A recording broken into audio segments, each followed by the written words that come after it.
है प्यार से फिर क्यों डरता है दिल। प्यार हुआ इकरार हुआ है, प्यार से फिर क्यों डरता है दिल। कहता है दिल रास्ता मुश्किल मालूम नहीं है कहाँ मंजिल। कहता है दिल रास्ता मुश्किल मालूम नहीं है कहाँ मंजिल। प्यार हुआ इकरार हुआ है, प्यार से फिर क्यों डरता है दिल। कहता है दिल रास्ता मुश्किल मालूम नहीं है कहाँ मंजिल।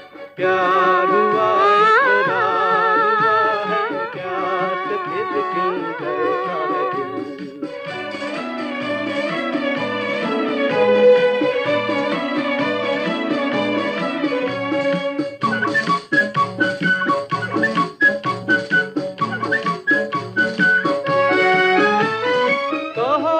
अपनी प्रीत का गीत न बदलेगा कभी। तुमने कहा इस राह का नीत न बदलेगा कभी। प्यार टूटा साथ छूटा चाँद न चमकेगा कभी।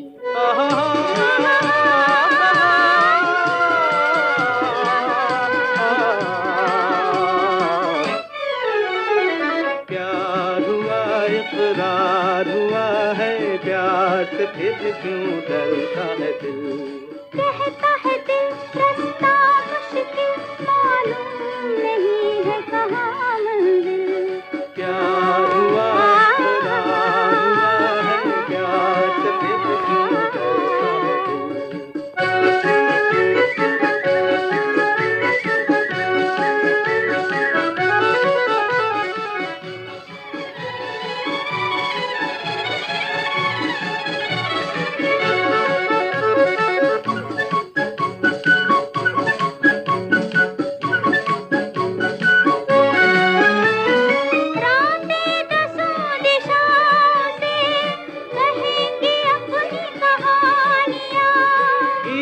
हमारे प्यार के दोहराएगी जवानियाँ।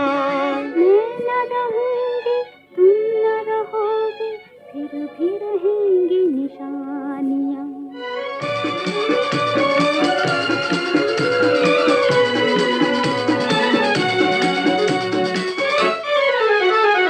प्यार हुआ इकरार हुआ है, प्यार से फिर क्यों डरता है दिल।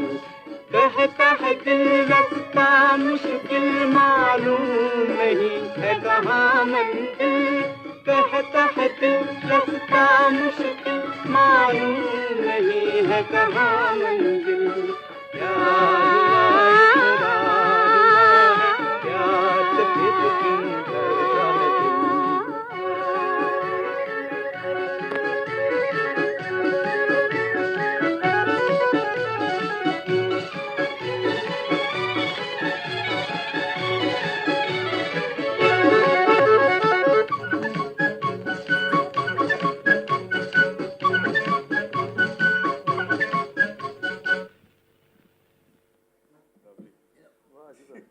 Yesterday we had for me Raja Melonatum song, and the idea that when love comes to you, it's confusion, and I said no, it's the greatest clarity. You can see that same moment here, where again it could be confusion, but it is clarity. The heart sees it as one, the mind sees it as another. And this song sort of epitomizes the triumph of the heart over everything else. And you can't get in Hindi cinema as romantic as this, I assume. And there's so many little things which over the years get highlighted, from the three children to a whole host of it. But musically, the way you for the last song about the summit of Nargis's thing compared to that. What are the musical issues here which you would like to highlight? Musically, this is the era when there is a lot of experimentation going on with. Actually, it is improved in purely musical terms. The way the music is structured in this song is a lot different from, let's say, Avara Home. So, and in Ramaya Vastava, in fact, in Ramaya Vastava, yeah, he's taking a huge risk. As I said, those two bridges, especially Lata Mangeshkar's bridge from the collectivity to the individual, is a difficult bridge. It's not easy. And to her credit, she's actually done a wonderful job. Here, I am fascinated by two things. प्यार से फिर क्यों डरता है दिल, कहता है दिल रास्ता मुश्किल, मालूम नहीं है कहाँ मंजिल. This is as much a song about these two nearly destitute lovers as also about this nascent, newly free India. So, and at that time, a lot of such music and such. See, the thing is that there is a brief which is given to the poet, that this is the song that you have to write. Does it mean that the poet is constrained only by what the director has told him or her? He is going to create his own mischief. डरता है दिल, कहता है दिल रास्ता मुश्किल, प्यार से फिर क्यों डरता है दिल, कहता है दिल रास्ता मुश्किल, मालूम नहीं है कहाँ मंजिल. I'm reminded of a very interesting discussion I had with Dilip Padgaonkar many years ago. He'd started working at the Times of India, and he was one of the junior editors at that time. And we were discussing a song. This is the song. खामोश है ज़माना, चुपचाप है सितारे, आराम से है दुनिया, बेकल है दिल के मारे. आराम से है दुनिया, बेकल है दिल के मारे. ऐसे में कोई आहट इस तरह आ रही है, जैसे कि चल रहा हो दिल में कोई हमारे, और दिल धड़क रहा है इस आस के सहारे, आएगा आएगा आएगा, आने वाला आएगा. Now, he said something which took my breath away. He had done his PhD in cinema, if you remember, in Sorbonne. And he said something fascinating. He said, आएगा आने वाला is about Nehru. And I was completely, and he said, and then later on when I went into this thing, and this is actually, when you go into the way the songs are written. Kamal Amrohi went to Nakshab to write this 2-minute and 57-minute long thing. The 2-minute and 57-second long thing. He said, this is an act of madness. He went to Ashok Kumar, madness. He went to Devika Rani, madness. Finally, Kamal Amrohi wrote it himself. Now, the point is that here, when the song is, प्यार से फिर क्यों डरता है दिल, it is about, कहता है दिल रास्ता मुश्किल, मालूम नहीं है कहाँ मंजिल ही. All that binds in the midst of all this, and this is what you were talking about, love, is the idea. The binding force is the idea of love. Bonding. See, in Sufi thought, there are three things. The lowest is Allah, a rung above that is Ishq, and the finest rung is the act of bonding. And it is the act of bonding that is, because, if you follow the wording of the song, suddenly you will find that the song catapults itself into cosmic morality. Dason Dishaएं, and and Ikraar is already a covenant. It's a compact that you're making.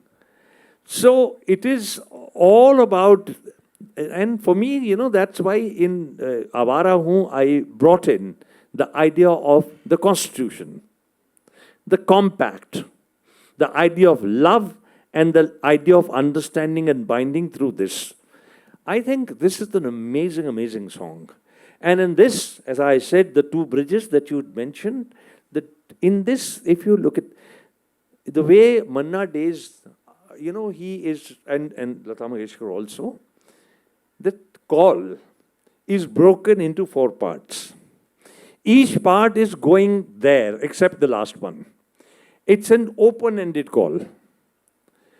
Only in the 5th or the 4th, it is brought back. I'm not understanding this point fully. Just expand it. For instance, in folk music and in classical music, there is one very major difference. The difference is the classical music has to summato everything. It had to create a resolution. In folk music, the folk energy will keep going. For instance, there is no summate in this. No summate in this. So this is, this is open-ended. It's only in the 5th that the resolution happens. It's likewise, if you're listening to Mohammad Rafi in Ramaya Vasta Vaya, the sound goes like this. It has the folk energy of being completely open-ended. Whereas Lata is creating a bridge between the two, between that word and this and the individual that suffers. So, I'm sorry, I'm taking too much time. Interesting. Very good. Ravi, your first... I think I'll react to it in the history of, film lyrics, keeping that in mind. So, Dard-e-Ishq is the theme song for Saigal and his age. So there's a quiet rebellion taking place here vis-a-vis the idea of love. It is forbidden. It's not acceptable. But the chaiwala, the only adult witness in the film, approves of this love. So he represents this dunya. Okay. He's approving. That's very important. And then the slow assertion takes place and confidence. The first scene, you don't know whether the couple is going to kiss or she is going to sneeze. She has a painful visage. You could imagine either. But from there, the film graduates, and it is an assertion against whole tragedy, tragic love stories that Saigal represented and all those heroines represented. So for me, this is a beautiful act of assertion, and all the other songs actually follow this line. Juhi? Just one second. If you look at the opening, the song has not begun yet. And Nargis looks at his face. This is amazing, this has not happened at that time. The whole idea of the erotic desire through the woman is quite exceptional. Raj Kapoor is not indulging in that. Raj Kapoor is still playing the buffoon. He's still playing his little mini flute. But when she looks at him, just look at the face. And it's a face which is like this. It is not like this. And that erotic longing through the face of the woman is exceptional in my view. In fact, just before the song begins, I find the background to the erotic longing also very, very interesting. Pardon me, you'll never invite me again, but my mother used to say, when she saw that face, that barish mein bhigegi to cheek to aayegi. But before this expression of love as well as of longing, what has just happened is that they have had tea with that team chaiwala. Raj Kapoor has invited her to what he calls Footpath Palace Hotel. Later, the hotel in reference point is Raj Palace Hotel, where he goes and gambles and so on. So he says, "Chaliye, main aapko Footpath Palace Hotel le chalta hoon." They have the tea. He doesn't have the money, so he makes her give the money under the pretext of not having change. And she, there is a lot of, he knows what's happening, she knows what's happening, and so on. He then does a kind of comic proposal of love, which is basically कि देखिए जब कोई प्यार करता है तो शादी करते हैं तो बच्चे होते हैं तो घर भी लेना है, उनको पढ़ाना भी है. And she is shyly nodding to all this. And he then says, लेकिन मैं तो 45 रुपए कमाता हूँ, मैं ये सब कैसे कर पाऊँगा? This is his way of proposing. In keeping with the persona. And I love the fact that she then says, he says, एक आदमी 45 रुपए में कैसे कर सकता है? And she says, एक नहीं कर सकता, पर दो तो मिलकर कर सकते हैं. So she is very much a part of, this is not some kind of shy woman. She was anyway a working woman. Just like in Avara, she is a working woman. And she has her own, her things to say, what we call her agency, everything is there. And therefore her expression of desire also seems to me very much like a part of the entire persona. Yeah. One line I have to add. Roland Barthes has written a book called The Lover's Discourse. In that book, he says that all lovers believe that their love is unique. They also believe that the love is immortal. Here, the immortality comes in the last antara, the hope that their love will also remain. And it points to, the camera points to the three kids. So there is a, materiality to that sense of immortality, that your love will live on in the kids that you produce and stuff like that. Yeah. Thank you. Amit, your thoughts, Babu, on the song? Well, I think one thing which sort of I have a memory of is it was unlike most Raj Kapoor songs, this is sung by Manna Dey.